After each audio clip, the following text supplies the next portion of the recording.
And so the courier who had cheated death in the cemetery outside Good Springs cheated death once again, and the Mojave Wasteland was forever changed.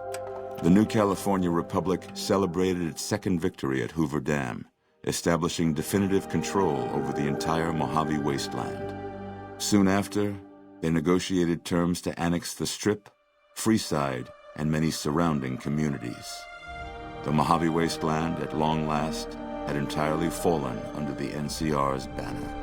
The courier, fair and even-handed in his dealings throughout the wasteland, was honored by the NCR for his support of the military at Hoover Dam. He was presented with the Golden Branch, the highest civilian decoration given by the Republic. Tabitha and Rhonda went east, through Caesar's Land. Occasionally, tales of their exploits found their way back west, though few believed them. Eventually, the stories concerning the duo were collected and published, and proved to be quite popular with children.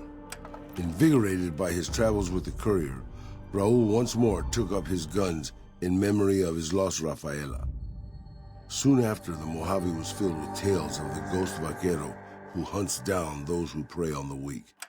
With the help of the gunrunners, the Boomers developed a healthy trading relationship with the NCR. Eventually, the Boomers began wandering out into the wasteland while still preventing outsiders from entering Nellis. Buried beneath the rubble, the Mojave chapter of the Brotherhood of Steel was no more. Very few of the Brotherhood survived, namely those who were outside of the Hidden Valley bunker during its destruction.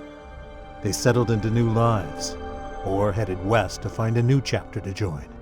At odds with leadership over the Brotherhood's future, Veronica looked to the Mojave Wasteland for an answer both she and they could live with.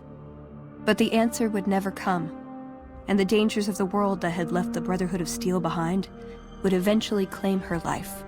Their leaders destroyed by the courier, the fiends scattered throughout the wasteland. Without the organization of Motor Runner, Cook, Violets, and Driver Nephi, they were easy prey. After the NCR's victory at the dam, in part thanks to follower medical support, NCR allowed the followers to care for refugees as they see fit. Old Mormon Fort expanded its services and was able to aid more people, becoming a refuge for the less fortunate citizens of New Vegas. Arcade had hoped that Freeside would be able to remain independent of NCR rule. But he was glad that Caesar's Legion had been stopped at Hoover Dam. He tended to the sick in Freeside for a while longer, then returned to NCR territory to become a teacher with the followers there. Good Springs saw more trade along I-15 after NCR gained control of the Mojave Wasteland. But with that came a heavy burden of the Republic's taxes. Some old-timers, unable to handle the cost, were forced to move on, grumbling all the while. In the years following the destruction of Cassidy caravans, NCR used evidence of the plot to blackmail the Crimson Caravan and the Van Graffs. NCR enacted strict trade laws with little resistance, strengthening their supply lines and their position in the Mojave. Both the Van Graffs and Alice McLafferty were removed from their post in the east.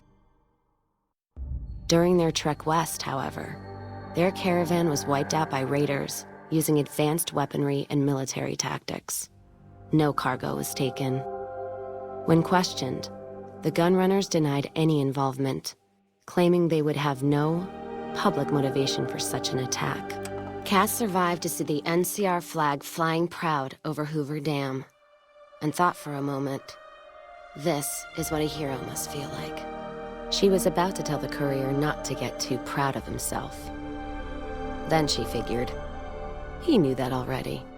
That night, Cass kicked in the door of his room to celebrate, only to find the man on the bed was an NCR soldier whose barracks had been destroyed. He was cute, though, so after having her way with him, she got the hell out, leaving an empty whiskey bottle as a note. As she walked along the dam in the night, she felt drunk, content, and happy to be alive, which to her was the whole point of it all. After generations of being beaten down, the great Khans were finally broken by the courier. Those few who avoided the courier's wrath moved north into the wilderness of Idaho, where they tried once more to rebuild. Thanks to the courier and Lily, A cure for the Nightkin's schizophrenia was found shortly after Dr. Henry's experiment concluded. Nightkin and other super mutants in the wasteland flocked to Jacobstown, and the town became known as a haven where a mutant could find peace. Lily continued to take her medicine at half doses, and although she remembered her grandchildren, her mind remained muddled and confused. Eventually, she parted ways with the courier and traveled west, seeking the remnants of her past. After the NCR victory at Hoover Dam, the temporary truce between them and the Kings blossomed into a full-scale relief effort for the people. While the NCR made repeated entreaties that Freeside join the Republic, the Kings steadfastly maintained their independence. With the transplant of Lupus' brain, Rex gained all of the donor's experiences traveling with the Legion.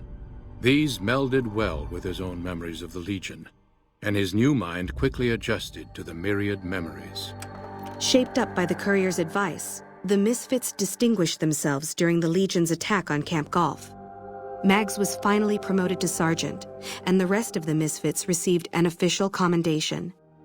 They continued to serve with distinction for many years. Though Novak was a low-priority target for the Legion, many of Novak's citizens died in its defense. In the weeks that followed, several bright followers returned to Novak to help restore its defenses, allowing it to remain independent of NCR. Looking for a place where he could be of some use, Boone found himself re-enlisting with his old unit. Though his regrets remained in his thoughts, they coalesced into a purpose, and Boone embraced it. After Hoover Dam, the leaderless powder gangers at the correctional facility vanished into the wastes, leaving the prison empty. The correctional facility became another abandoned ruin in the wasteland, its carcass occasionally picked over by enterprising prospectors. After Hoover Dam, NCR helps rebuild Prim as a major stopping point on the Long 15. Though Prim citizens chafe under NCR's taxes, they benefit greatly from the increased protection and merchant traffic.